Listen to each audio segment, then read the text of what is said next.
Advocate Baiju Noel telephone ലൈനുണ്ട്. ശ്രീ ബൈജു നോയൽ, ഇപ്പോൾ മന്ത്രിയുടെ വാദം അദ്ദേഹത്തിനെതിരായ പരാമർശങ്ങളില്ല ഈ കോടതി ഉത്തരവിലെന്നാണ്. പോലീസ് അന്വേഷണത്തെയാണ് വിമർശിച്ചിരിക്കുന്നത്. അപ്പോൾ തനിക്കെതിരായ പരാമർശമില്ല എങ്കിൽ താൻ എന്ത് രാജിവെക്കുന്നു എന്നാണ് അദ്ദേഹത്തിന്റെ ചോദ്യം. ശ്രീ ബൈജു, പ്രഥമ ദൃഷ്ട്യ അദ്ദേഹത്തിനെതിരെ ഒരു കേസ് ഉള്ളത് കൊണ്ടാണല്ലോ കീഴ്വായൂർ പോലീസ് കേസ് രജിസ്റ്റർ ചെയ്തത്. അദ്ദേഹം ഇന്ത്യൻ ഭരണഘടനയെ അപമാനിച്ചു എന്നുള്ളത് അദ്ദേഹത്തിന്റെ പ്രസംഗം കേൾക്കുന്ന ആർക്കും മനസ്സിലാക്കാവുന്ന കാര്യമേ ഉള്ളൂ. 75 വർഷമായി ഇന്ത്യയിലെ ഇന്ത്യയിലെ ജനങ്ങളെ കൊള്ളയടിക്കാൻ പറ്റുന്ന ഒരു ഭരണഘടനയാണ് ഇന്ത്യയിൽ നിലവിലുള്ളത്.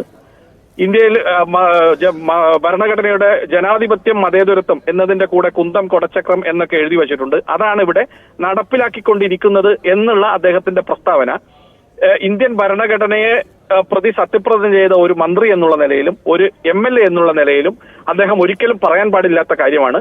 ഇന്ത്യൻ പാർലമെന്റ് പാസാക്കിയിട്ടുള്ള prevention of insult national honour act പ്രകാരം സെക്ഷൻ 2 പ്രകാരം ഇന്ത്യൻ ഭരണഘടനയെ ഇൻസൾട്ട് ചെയ്യുകയും ഡിസ്റെസ്പെക്ട് ബഹുമാനിക്കാതിരിക്കുകയും ചെയ്യുന്ന ഏതൊരാളും ഒരു ഒഫൻസ് കമ്മിറ്റ് ചെയ്തതായിട്ടും അതിന് പ്രോസിക്യൂഷൻ നടപടികൾ നേരിടുക എന്നുള്ളതുമാണ് നമ്മുടെ ജനാധിപത്യത്തിനും നമ്മുടെ ഭരണഘടനയ്ക്കും അനുസൃതമായിട്ടുള്ള കാര്യം. അദ്ദേഹം അത് ചെയ്യാനുള്ള ബാധ്യത ഒരു മന്ത്രി എന്നുള്ള നിലയിലും ഒരു MLA എന്നുള്ള നിലയിലും ഒരു പൗരൻ എന്നുള്ള നിലയിലും അദ്ദേഹത്തിനുണ്ട്.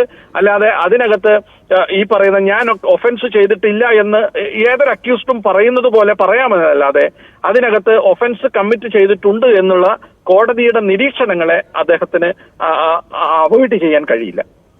തീർച്ചയായും തുടരുക. ശ്രീ അഡ്വക്കേറ്റ് MR അഭിലാഷ് കൂടി ടെലിഫോൺ ലൈനുണ്ട്. ശ്രീ MR അഭിലാഷ്, അല്പം മുമ്പാണ് മന്ത്രി മാധ്യമങ്ങളെ കണ്ടത്. അദ്ദേഹം പറയുന്നത് ഇതിൽ തനിക്കെതിരായ പരാമർശങ്ങളൊന്നുമില്ല, അതുകൊണ്ട് തനിക്ക് ധാർമ്മികമായി ബാധ്യതയില്ല രാജിവെക്കേണ്ട കാര്യത്തിൽ, മേൽക്കോടതികളെ സമീപിക്കും എന്നാണ്. അത് അംഗീകരിക്കാവുന്ന വാദമാണോ?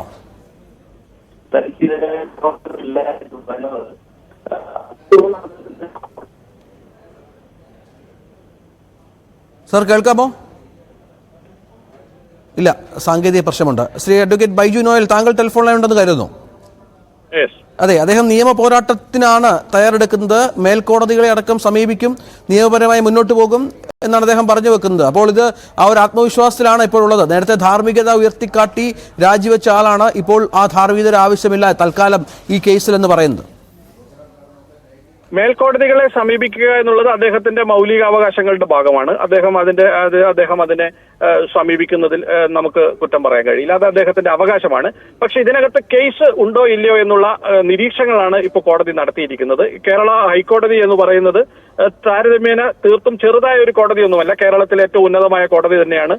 ഇദ്ദേഹത്തിന്റെ മലയാളത്തിലുള്ള ഒരു പ്രസംഗമാണ് കോടതി അതിന്റെ വെർബാറ്റം കേൾക്കുകയും അതിന്റെ CD പെൻഡ്രൈവിൽ കേൾക്കുകയും ചെയ്തിട്ടുണ്ട്.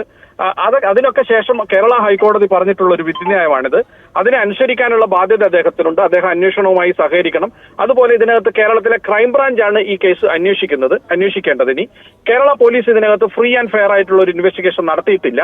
അതുകൊണ്ടാണ് ഇത് ക്രൈംബ്രാഞ്ചിനെ കൊണ്ട് അന്വേഷിപ്പിക്കുന്നത്. എന്റെ ആവശ്യം ഇതിനകത്ത് CBI ഈ കേസ് അന്വേഷിക്കണമെന്നാണ്. അതിന്റെ കാരണം എന്താണ് എന്ന് ചോദിച്ചാൽ, കേരളത്തിലെ ഒരു മന്ത്രിക്കെതിരെ, ഒരു MLAക്കെതിരെ, ഒരു റൂളിംഗ് പാർട്ടിയുടെ പ്രധാനപ്പെട്ട ഒരു നേതാവിനെതിരെ കേരളത്തിലെ ഒരു പോലീസ് ഇപ്പോൾ അന്വേഷിച്ചാൽ സ്വാഭാവികമായിട്ടും ഇതിനകത്ത് പോലീസ് ബയസ്ഡ് ആവാനും അണ്ടർ പ്രഷറിലാവാനും ഇതിനകത്ത് ഒരു free and fair investigation conduct ചെയ്യുന്നതിന് തടസ്സമുണ്ടാകാനും ഒക്കെ സാധ്യതയുണ്ട്. കാരണം നമുക്കറിയാം കേരളത്തിലെ ഭരിക്കുന്ന പാർട്ടിയുടെ മാസ്റ്റേഴ്സിന്റെ ഒരു ടൂളായിട്ട് അവർക്ക് പ്രവർത്തിക്കേണ്ടതായിട്ട് വരും. നമ്മുടെ പോലീസ് ഓഫീസേഴ്സ് ഒക്കെ ഈ പറയുന്ന കഴിഞ്ഞ കുറച്ച് നാളുകളായിട്ട് എല്ലാവരും ഈ ബയസ്ഡ് ആവുന്നതാണ് നമ്മൾ കണ്ടുവരുന്നത്.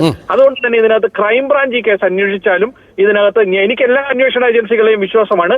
പക്ഷെ ഇതിനകത്ത് നല്ല ഉദ്യോഗസ്ഥന്മാരുണ്ട്, നമുക്ക് നല്ല രീതിയിൽ കേസ് അന്വേഷിച്ച ചരിത്രമുണ്ട്. ഇതുപോലെ അൺഫെയർ ആയിട്ട് കേസ് അന്വേഷിച്ച ചരിത്രവും നമുക്കുണ്ട്.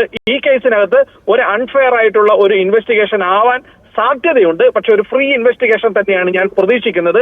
അത് എന്റെ അവകാശമാണ്. In Azija Begum versus State of Maharashtra, the Honorable Supreme Court held that every citizen has a right to conduct investigating his or her case by free and fair manner എന്നാണ്. എല്ലാ സിറ്റിസന്റെ അവകാശമാണ്. എനിക്കും അതുപോലെ ഒരു അവകാശമുണ്ട്. എന്റെ കേസും ഫ്രീ ആൻഡ് ഫെയർ മാനറിൽ അന്വേഷിക്കണം. അത് അന്വേഷിക്കണമെങ്കിൽ കേരളത്തിലെ ഒരു മന്ത്രിക്കെതിരെ അന്വേഷിക്കണമെങ്കിൽ ഒരു സെൻട്രൽ ഏജൻസി, CBI പോലെ ഒരു സെൻട്രൽ ഏജൻസിയെ കൊണ്ട് മാത്രമേ ഇതിനകത്ത് free and fair investigation conduct ചെയ്യാൻ പറ്റുകയുള്ളൂ എന്നാണ്. അതുകൊണ്ടാണ് ഞാൻ അങ്ങനെ ഒരു ആവശ്യം കോടതി മുമ്പാകെ ഉന്നയിച്ചത്. അതായത് ഇപ്പോഴത്തെ